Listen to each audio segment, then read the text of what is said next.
Ma petit-fils a dit « Ma femme t'a remise à ta place ».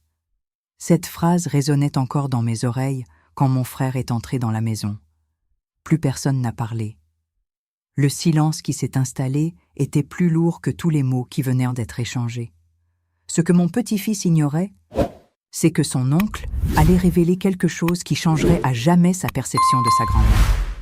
Moi, Aminata Diallo, 68 ans, ancienne directrice d'école devenue veuve, je venais de subir les remarques désobligeantes de ma belle-fille et l'humiliation publique de mon propre petit-fils. Mais la vérité sur qui j'étais vraiment était sur le point d'éclater. Tout avait commencé ce dimanche après-midi à Lyon, lors du traditionnel repas de famille chez mon fils Karim et sa femme Christelle. J'avais préparé mon célèbre thieboudienne, celui que toute la famille réclamait depuis des années. Mais dès mon arrivée, j'avais senti une tension inhabituelle. Christelle m'avait accueilli avec un sourire forcé, ses yeux évitant soigneusement les miens. Mon petit-fils Maxime, 24 ans, semblait particulièrement agité. Il venait de décrocher son premier emploi dans une grande entreprise de consulting et affichait une arrogance nouvelle qui me mettait mal à l'aise. Le repas s'était déroulé dans une atmosphère tendue. Christelle multipliait les remarques subtiles sur les traditions d'un autre temps et l'importance de s'adapter à la société moderne française. Quand j'avais évoqué mon travail bénévole auprès des familles du quartier pour les aider avec les démarches administratives, elle avait levé les yeux au ciel. « Aminata, tu devrais peut-être te reposer maintenant. Laissez les professionnels faire leur travail », avait-elle dit avec un sourire condescendant. Mon fils Karim, occupé à servir le thé, n'avait pas relevé. C'est quand j'avais osé donner mon avis sur l'éducation de mon arrière-petit-fils, le bébé de Maxime et de sa compagne Sophie, que la situation avait dégénéré.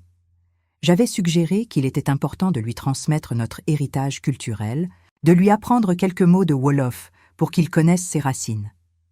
Christelle s'était raidie. « Aminata, nous sommes en France.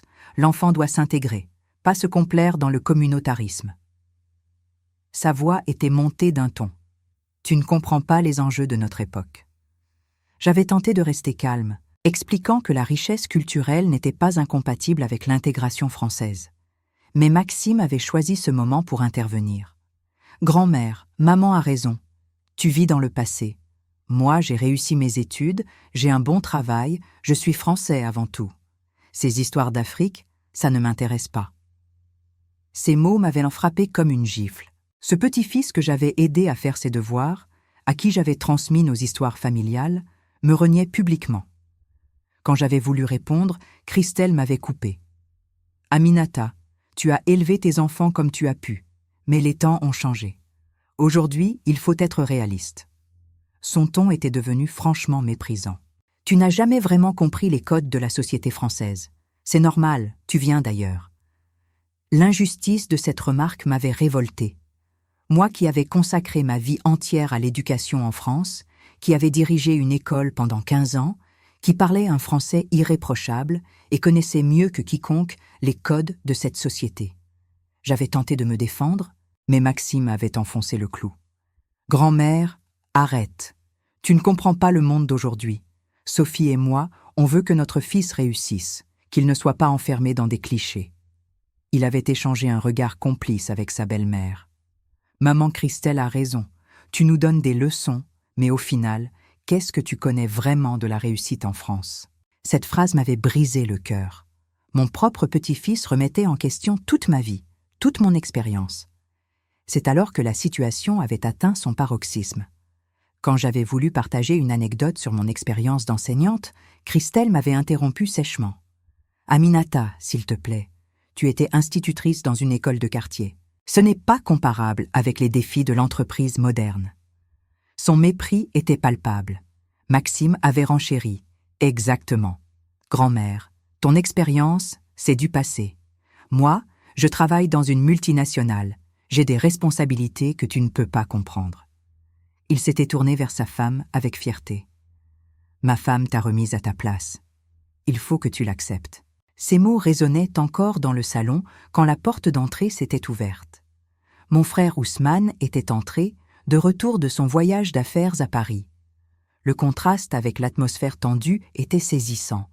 À 65 ans, Ousmane conservait cette prestance naturelle qui imposait le respect. Son costume impeccable, sa démarche assurée, son sourire chaleureux illuminaient habituellement n'importe quelle pièce. Mais cette fois, il avait immédiatement perçu l'attention. « Bonjour tout le monde », avait-il dit en embrassant chacun. Mais quand il était arrivé près de moi, j'avais vu son expression changer. Il connaissait sa sœur mieux que quiconque. Un regard lui avait suffi pour comprendre que quelque chose n'allait pas. « Aminata, ça va ?» avait-il demandé doucement. Le silence s'était installé. Plus personne n'osait parler. Christelle et Maxime, si prolixes quelques minutes plus tôt, étaient soudainement muets. Si cette histoire vous intrigue déjà, abonnez-vous à la chaîne parce que ce qui va suivre va vous bouleverser. La vérité sur qui était vraiment Aminata Diallo était sur le point d'être révélée et elle allait changer à jamais la dynamique familiale. Ce que Christelle et Maxime ignoraient, c'est qu'Ousmane possédait des informations qui allaient réduire à néant leur arrogance et leur mépris. La femme qu'il venait d'humilier avait des accomplissements qu'il n'imaginait même pas. Ousmane avait posé sa mallette et observé l'assemblée avec attention. Son regard expérimenté d'homme d'affaires avait immédiatement décelé les non-dits et les tensions. « J'ai l'impression d'arriver au mauvais moment », avait-il dit avec un sourire qui n'atteignait pas ses yeux. Christelle avait tenté de détendre l'atmosphère avec un rire forcé. « Mais non, Ousmane, nous discutions simplement avec Aminata de l'éducation moderne. » Sa voix manquait de conviction. Maxime avait hoché la tête, mais son arrogance de tout à l'heure semblait s'être évaporée en présence de son grand-oncle. J'avais essayé de sourire, mais ma douleur était trop visible. Ousmane me connaissait trop bien pour être dupe. Il s'était assis à côté de moi sur le canapé, sa présence immédiatement rassurante. « Aminata, raconte-moi ce qui s'est passé. » avait-il dit avec cette autorité naturelle qui faisait que personne n'osait lui mentir. Christelle avait voulu intervenir, mais un seul regard d'Ousmane l'avait dissuadé. Mon frère avait cette capacité particulière à imposer le respect sans élever la voix. J'avais commencé à raconter les événements de l'après-midi, ma voix tremblant légèrement. Ousmane écoutait sans m'interrompre, son visage devenant de plus en plus grave à mesure que je parlais. Quand j'avais relaté les commentaires de Christelle sur mes « leçons d'un autre temps » et mes prétendues difficultés à comprendre la société française, j'avais vu ses mâchoires se crisper. Mais c'est quand j'avais répété les mots de Maxime, cette phrase cruelle « Ma femme t'a remise à ta place », qu'Ousmane avait fermé les yeux un instant, comme pour contenir sa colère. Le silence qui avait suivi mon récit était pesant. Christelle tripotait nerveusement son collier, comprenant qu'elle avait peut-être dépassé les bornes. Maxime fixait ses chaussures, son assurance d'entreprise corporate évaporée face à l'autorité tranquille de son grand-oncle. Karim, mon fils, semblait enfin réaliser la gravité de ce qui venait de se passer sous son toit. Il connaissait suffisamment son oncle pour savoir qu'une tempête se préparait. Ousmane avait pris une profonde inspiration avant de parler. « Christelle, Maxime, je pense qu'il y a certaines choses que vous ne savez pas sur Aminata. » Sa voix était calme, mais portait une menace sourde. « Des choses importantes que vous devriez connaître avant de porter des jugements aussi définitifs sur sa compréhension de la société française et sa prétendue inadaptation au monde moderne. » Il avait marqué une pause, laissant ces mots faire leur effet. « Vous parlez de codes sociaux et de réussite professionnelle, » avait-il continué en regardant alternativement Christelle et Maxime. « Maxime, tu es fier de ton poste dans une entreprise de consulting. C'est bien, c'est un bon début de carrière. Christelle, tu travailles dans l'administration, c'est respectable. » Son ton était parfaitement neutre, mais je sentais la suite arriver. « Mais permettez-moi de vous parler de votre grand-mère et belle-mère, que vous venez d'humilier. » Ousmane s'était levé et avait commencé à faire les 100 pas dans le salon, comme il le faisait toujours quand il préparait un dossier important. Aminata Diallo n'a pas été simplement institutrice dans une école de quartier, comme tu l'as dit avec tant de mépris, Christelle. Sa voix avait pris une intonation plus forte. Elle a été directrice de l'école élémentaire Jean Jaurès pendant 15 ans, l'une des plus grandes écoles primaires de l'Académie de Lyon. 500 élèves sous sa responsabilité. L'information avait fait l'effet d'une première bombe. Christelle avait écarquillé les yeux, clairement surprise. Elle ignorait totalement ce détail de ma carrière. Maxime aussi semblait découvrir cette information. Mais ce n'est pas tout, avait poursuivi Ousmane, visiblement décidé à rétablir toute la vérité. Votre grand-mère a également été conseillère pédagogique au rectorat de Lyon pendant 5 ans. Elle formait les nouveaux enseignants et participait à l'élaboration des programmes scolaires. Le silence était devenu assourdissant. Christelle, qui quelques minutes plus tôt me donnait des leçons sur l'inadaptation au système français, découvrait que j'avais participé à façonner ce même système. Elle a aussi été présidente de l'Association des directeurs d'école du Rhône, avait ajouté Ousmane, et membre du conseil d'administration de plusieurs organismes éducatifs régionaux. Chaque révélation était un coup porté à l'arrogance qui régnait quelques instants auparavant. Maxime avait tenté de minimiser. Bon, d'accord, grand-mère a eu une belle carrière dans l'enseignement. Mais ça reste le secteur public, ce n'est pas. Ousmane l'avait interrompu d'un geste de la main. « Tu n'as encore rien entendu, mon neveu. » Son sourire était devenu franchement inquiétant. « Parlons maintenant de ses activités après la retraite, celles que tu qualifies de bénévolat de quartier avec tant de condescendance. » Mon frère avait sorti son téléphone de sa poche. « Aminata, tu permets que je montre à notre famille certaines de tes réalisations ?» J'avais hoché la tête, touché par sa loyauté. Il avait affiché plusieurs photos sur l'écran de son smartphone. « Voici ta sœur inaugurant le centre d'alphabétisation qu'elle a créé dans le 8e arrondissement de Lyon. Elle y forme bénévolement une 50aine d'adultes chaque année. » Il avait fait défiler les images. « Et voici la cérémonie où elle a reçu la médaille du mérite éducatif des mains du préfet du Rhône. » Cette révélation avait eu l'effet d'un électrochoc. Christelle était devenue livide. Elle qui m'accusait de ne pas comprendre les enjeux modernes, découvrait que j'avais été officiellement récompensé par l'État français pour mes contributions à l'éducation. Maxime regardait les photos avec des yeux ronds, comme s'il découvrait une étrangère. Cette grand-mère qu'il venait de rabaisser recevait des honneurs officiels pour son travail. Avez-vous déjà vécu une situation où vos proches vous ont sous-estimé? Partagez en commentaire votre expérience, cela peut aider d'autres personnes dans des situations similaires. Ousmane n'en avait pas fini. Il avait continué à faire défiler les photos sur son téléphone avec une détermination implacable. Et voici Aminata avec le maire de Lyon lors de l'inauguration du programme d'aide aux familles immigrées, avait-il dit en montrant l'écran à l'Assemblée médusée. Un programme qu'elle a elle-même conçu et qui est devenu un modèle national. 5 autres villes l'ont adopté. Christelle s'était affaissée dans son fauteuil, son visage exprimant un mélange de stupéfaction et de honte grandissante. « Mais attendez, ce n'est toujours pas terminé », avait poursuivi mon frère avec un sourire qui ressemblait maintenant à celui d'un fauve. Il savait qu'il tenait sa revanche et comptait bien aller jusqu'au bout. Parlons maintenant de quelque chose que même moi j'ai découvert récemment.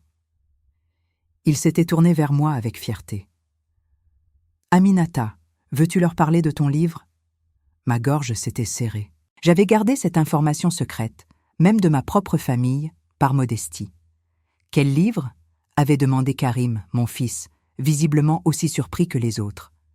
Je n'avais jamais osé leur en parler, craignant de paraître prétentieuse. Votre grand-mère et belle-mère vient de publier un livre aux éditions Gallimard, avait annoncé Ousmane avec une fierté évidente. Un essai sur l'intégration républicaine et la richesse multiculturelle. Le titre c'est « Tisser la France, éducation et diversité dans la République ». Et devinez quoi?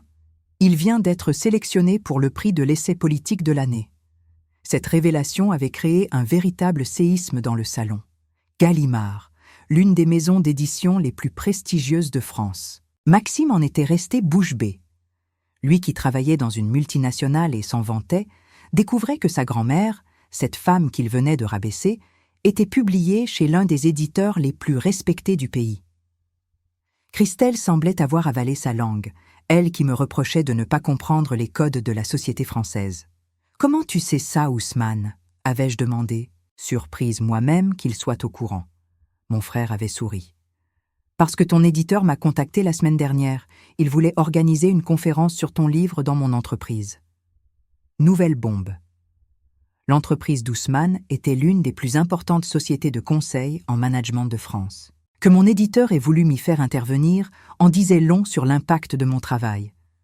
Ousmane avait sorti un exemplaire de son livre de sa mallette. Je l'ai acheté hier à la Fnac des Halles à Paris. Le vendeur m'a dit qu'il se vendait très bien. Il avait tendu le livre à Maxime qu'il avait pris avec des mains tremblantes.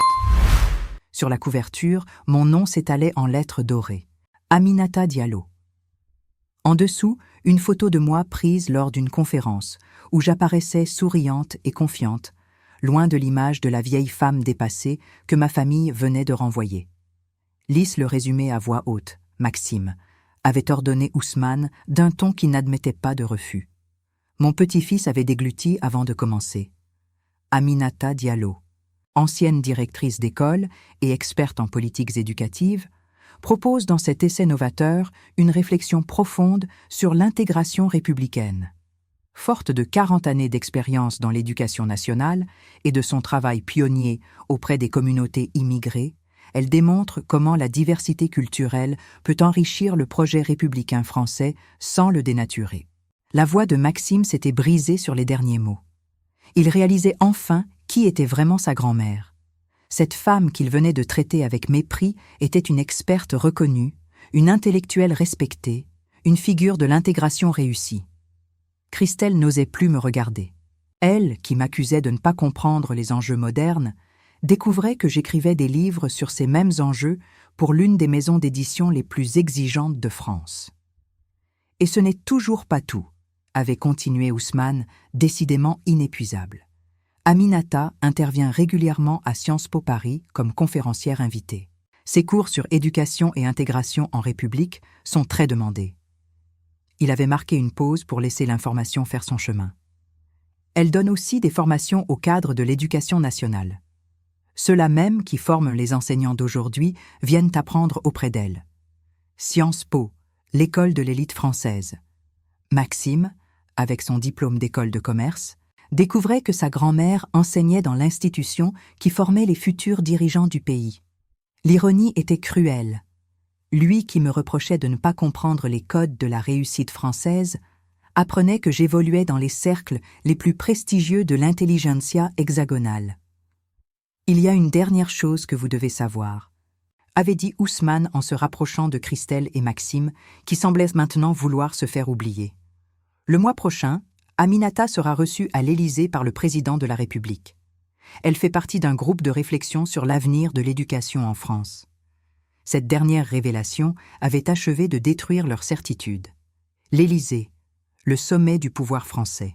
Christelle avait tenté de balbutier quelques mots d'excuses, mais Ousmane l'avait arrêté d'un geste. « Non, laissez-moi finir. Vous avez passé tout l'après-midi à expliquer à cette femme extraordinaire qu'elle ne comprenait pas la société française, qu'elle vivait dans le passé, qu'elle n'était pas adaptée au monde moderne. » Sa voix était montée d'un ton. Cette femme qui a consacré sa vie entière à l'éducation française, qui forme les formateurs, qui écrit des livres sur l'intégration, qui conseille le gouvernement, vous lui avez manqué de respect de la manière la plus cruelle qui soit.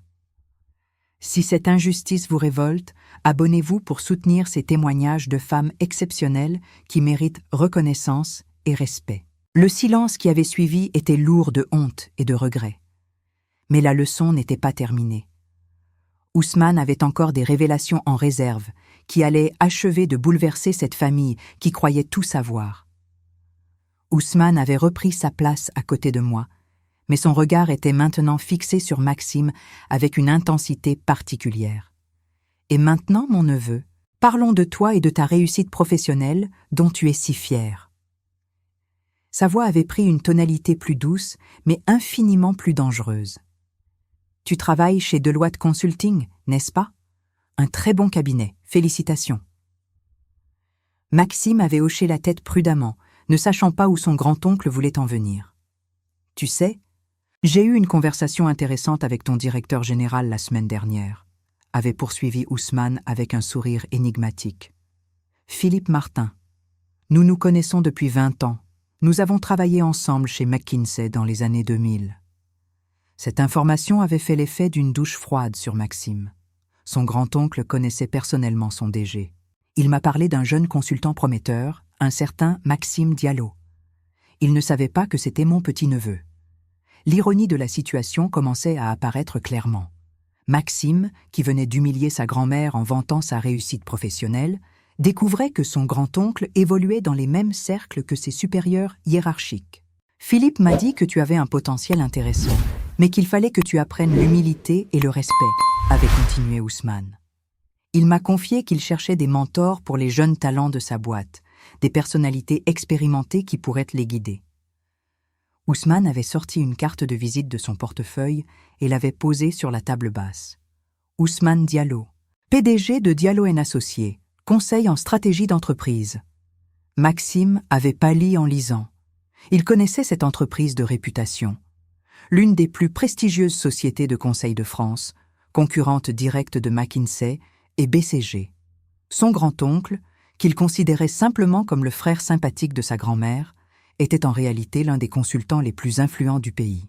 250 employés, bureaux à Paris, Lyon et Londres, avait précisé Ousmane, comme s'il lisait dans les pensées de son petit-neveu. Nous conseillons les dirigeants du CAC 40 et plusieurs ministères. L'année dernière, nous avons accompagné la restructuration de 3 grandes entreprises publiques. Chaque mot était un coup supplémentaire porté à l'arrogance de Maxime. Lui, qui se vantait de son poste de consultant junior, découvrait que son grand-oncle dirigeait l'une des entreprises les plus respectées du secteur. Christelle semblait avoir complètement perdu sa superbe. Elle, qui critiquait mes leçons d'un autre temps, réalisait qu'elle était entourée de personnalités que tout le gratin français respectait. « Tu comprends maintenant, Maxime, pourquoi Philippe Martin m'a dit qu'il fallait que tu apprennes l'humilité ?» avait demandé Ousmane avec une fausse bienveillance. « Parce que quand on réussit vraiment dans ce métier, on sait reconnaître la valeur des autres. Et ta grand-mère vaut 1000 fois plus que tous les consultants que je connais. » Mon frère s'était alors tourné vers moi avec une tendresse évidente. « Aminata, tu veux bien leur expliquer d'où vient vraiment notre réussite à tous les deux ?» J'avais senti ma gorge se serrer. C'était notre secret de famille, quelque chose que même nos enfants ne connaissaient pas dans le détail. Ousmane et moi, nous ne sommes pas arrivés en France dans des conditions faciles, avais-je commencé d'une voix douce. Nous avons fui le Sénégal en 1975 avec nos parents, lors des troubles politiques. Nous avions 12 et 15 ans. Nos parents sont morts dans un accident de voiture à Marseille 2 ans après notre arrivée, avait poursuivi Ousmane. Aminata et moi nous sommes retrouvés seuls, placés dans des familles d'accueil différentes. Le silence était maintenant total dans le salon. Cette histoire familiale, personne ne la connaissait. Ta grand-mère a été placée chez une famille de Villeurbanne, moi chez un couple d'enseignants à Lyon. Nous nous voyions 1 fois par mois. J'avais pris le relais. J'ai travaillé dès l'âge de 16 ans pour payer mes études. Femme de ménage le matin avant les cours, babysitting le soir après. Mes mots résonnaient dans le silence stupéfait de mes proches. J'ai eu mon baccalauréat à 19 ans, puis j'ai fait l'école normale d'instituteur tout en continuant à travailler la nuit. Ousmane a suivi le même chemin, mais en école de commerce. Nous nous sommes jurés de réussir, avait ajouté Ousmane. Pas pour nous venger, mais pour honorer la mémoire de nos parents et montrer que la France pouvait être une terre d'opportunités pour tous ceux qui s'en donnèrent les moyens. Il avait regardé Maxime droit dans les yeux. Nous n'avons jamais eu de passe-droit, jamais bénéficié de discrimination positive, jamais demandé la moindre faveur. Nous avons travaillé 2 fois plus que les autres pour arriver où nous sommes. Cette révélation avait achevé de transformer l'atmosphère du salon. Christelle et Maxime découvraient que cette famille qu'ils méprisaient était partie de rien et avait atteint les sommets par le seul mérite. Pendant que tes parents t'offraient des études sans souci financier, Maxime, ta grand-mère nettoyait des bureaux à 5 heures du matin pour payer les siennes, avait dit Ousmane avec une fermeté implacable. Et elle n'a jamais considéré que c'était une excuse pour ne pas exceller. Quand j'ai créé mon entreprise, avait continué mon frère, Aminata m'a aidé financièrement en me prêtant ses économies d'institutrice. Sans elle, Diallo & Associés n'existerait pas. Cette dernière révélation avait fini de bouleverser Maxime. Sa grand-mère n'était pas seulement une intellectuelle respectée, elle était aussi l'investisseuse qui avait permis la création de l'une des plus importantes sociétés de conseil de France. Ousmane avait alors sorti son téléphone et composé un numéro. « Philippe, c'est Ousmane. Je suis avec mon petit-neveu Maxime, celui dont tu m'as parlé. »« Oui, exactement. Il y a un petit problème de comportement que nous devons régler ensemble. » Maxime était devenu livide. Son grand-oncle était en train d'appeler son patron pour lui parler de l'incident de l'après-midi. L'humiliation était maintenant complète, mais la leçon de vie ne faisait que commencer. Ousmane avait raccroché après une conversation brève, mais visiblement intense, avec Philippe Martin. L'expression de Maxime était passée de l'arrogance à la terreur pure. « Ne t'inquiète pas, je n'ai pas détruit ta carrière », avait dit mon frère avec un sourire glacial. Mais Philippe a été très intéressé d'apprendre que tu avais passé l'après-midi à humilier publiquement l'une des expertes les plus respectées de France en matière d'éducation. Une femme qu'il aimerait justement faire intervenir dans son entreprise. Le silence qui avait suivi était assourdissant. Christelle semblait vouloir disparaître sous terre. Maxime fixait ses mains en tremblant légèrement. La réalité de ses actes commençait enfin à lui apparaître dans toute sa cruauté. « Philippe m'a proposé quelque chose d'intéressant », avait poursuivi Ousmane. « Il voudrait qu'Aminata vienne donner une conférence chez Deloitte sur l'intelligence culturelle et le management interculturel. Et devine qui va organiser cette conférence et la présenter ? Toi, Maxime. » Cette perspective avait achevé d'horrifier mon petit-fils. Devoir présenter publiquement sa grand-mère comme l'experte qu'elle était, devant tous ses collègues, après l'avoir humiliée quelques heures plus tôt. L'ironie était parfaite et la leçon implacable. « Tu auras l'occasion de réparer tes erreurs », avait dit Ousmane, et d'apprendre ce que signifie vraiment le respect. J'avais alors pris la parole pour la première fois depuis longtemps. Ma voix était calme, mais ferme. « Maxime, Christelle, je veux que vous compreniez quelque chose d'important. » Tous les regards s'étaient retournés vers moi. Ce qui s'est passé aujourd'hui me blesse profondément, mais pas pour les raisons que vous croyez. J'avais marqué une pause, cherchant les mots justes. Je ne suis pas blessé par vos attaques contre ma réussite ou ma connaissance de la société française. Je suis blessé par votre manque d'humanité. Vous avez regardé une femme de 68 ans, votre grand-mère et belle-mère, et vous avez choisi de la rabaisser plutôt que de l'écouter. Vous avez préféré la juger plutôt que de chercher à la comprendre. Ma voix tremblait légèrement d'émotion. Même si j'avais été la simple femme de ménage que vous sembliez voir en moi, j'aurais mérité votre respect. Parce que le respect ne se gagne pas avec des diplômes ou des titres. Il se gagne par l'humanité qu'on montre aux autres. Christelle avait commencé à pleurer silencieusement. « Aminata, je suis désolée, je ne savais pas. » J'avais levé la main pour l'arrêter. « Justement, Christelle, tu ne savais pas, mais tu as quand même jugé. Tu as vu une femme noire africaine et tu as automatiquement pensé qu'elle ne pouvait pas comprendre TS codes sociaux. Tu as choisi les préjugés plutôt que la curiosité. » Maxime avait tenté de s'excuser à son tour, mais je n'avais pas terminé. « Toi, Maxime, tu m'as fait encore plus mal. Parce que je t'ai vu grandir, je t'ai aidé dans tes études, je t'ai raconté nos histoires familiales. Et aujourd'hui, tu as choisi de renier tout cela pour impressionner ta belle-mère. Tu as préféré la lâcheté à la loyauté familiale. Mon fils Karim, qui était resté silencieux jusque-là, avait enfin pris la parole. « Maman, je suis honteux. J'aurais dû intervenir plus tôt. J'aurais dû défendre ma propre mère. » Sa voix était brisée par l'émotion. « Je savais qui tu étais. J'ai toujours été fière de toi, mais j'ai laissé ma femme et mon fils te manquer de respect sous mon propre toit. L'important maintenant, c'est ce que nous allons faire de cette leçon, avais-je dit en regardant chacun de mes proches. Christelle, tu as découvert aujourd'hui que tes préjugés pouvaient te faire passer à côté de personnes extraordinaires. C'est une leçon précieuse si tu sais l'appliquer au reste de ta vie. » Elle avait hoché la tête, visiblement sincèrement affectée par mes paroles. « Maxime, tu as appris que l'arrogance peut détruire en quelques minutes des relations construites sur des années d'amour. J'espère que cette conférence que tu vas organiser t'aidera à comprendre la valeur de l'humilité. » Mon petit-fils avait relevé la tête et m'avait regardé avec des yeux pleins de larmes. « Grand-mère, comment peux-tu me pardonner après ce que j'ai dit ?» Je m'étais levée et j'étais allée vers lui. « Parce que c'est cela, l'amour familial, Maxime. Nous nous pardonnons nos erreurs quand elles viennent de l'ignorance et que nous sommes prêts à apprendre. » Je l'avais pris dans mes bras. « Mais ce pardon vient avec une responsabilité. Tu dois maintenant utiliser ta position pour ouvrir les esprits. Comme moi, j'ai essayé de le faire toute ma vie. » Ousmane avait alors posé la main sur mon épaule. « Aminata a toujours été comme ça. Même enfant, quand nous vivions dans la rue après la mort de nos parents, elle refusait de haïr ceux qui nous regardaient avec mépris.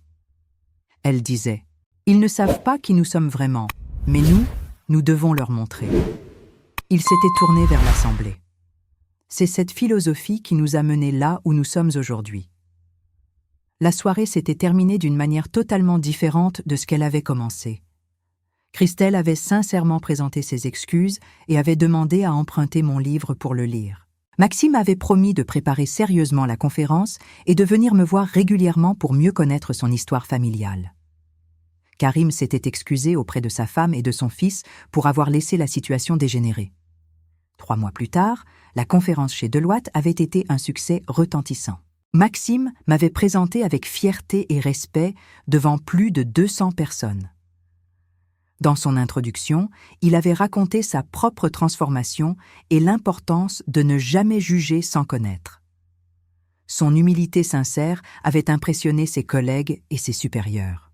Christelle était devenue l'une de mes plus fidèles lectrices et m'accompagnait parfois dans mes conférences. Elle avait découvert une passion pour les questions d'intégration et avait même créé un groupe de travail dans son administration sur la diversité culturelle. Notre relation s'était transformée en véritable complicité. Quant à mon petit-fils, il avait obtenu une promotion exceptionnelle après la conférence, Philippe Martin ayant été impressionné par sa capacité de remise en question. Mais plus important encore, il était devenu un ardent défenseur de la diversité dans son entreprise et un petit-fils attentionné qui m'appelait chaque semaine pour prendre de mes nouvelles. Cette histoire m'a appris que parfois, les blessures les plus douloureuses peuvent devenir les catalyseurs des plus belles transformations. Quand les gens nous jugent sans nous connaître, nous avons le choix, nous effondrer ou leur prouver qui nous sommes vraiment. J'ai choisi la seconde option toute ma vie, et cela m'a mené bien plus loin que je n'aurais jamais osé l'imaginer. Si mon histoire vous a inspiré, partagez-la et abonnez-vous pour plus de témoignages de femmes qui ont transformé l'adversité en force. Vous êtes arrivés jusqu'à la fin, merci. Abonnez-vous et activez les notifications pour ne manquer aucune de nos histoires de résilience et de justice.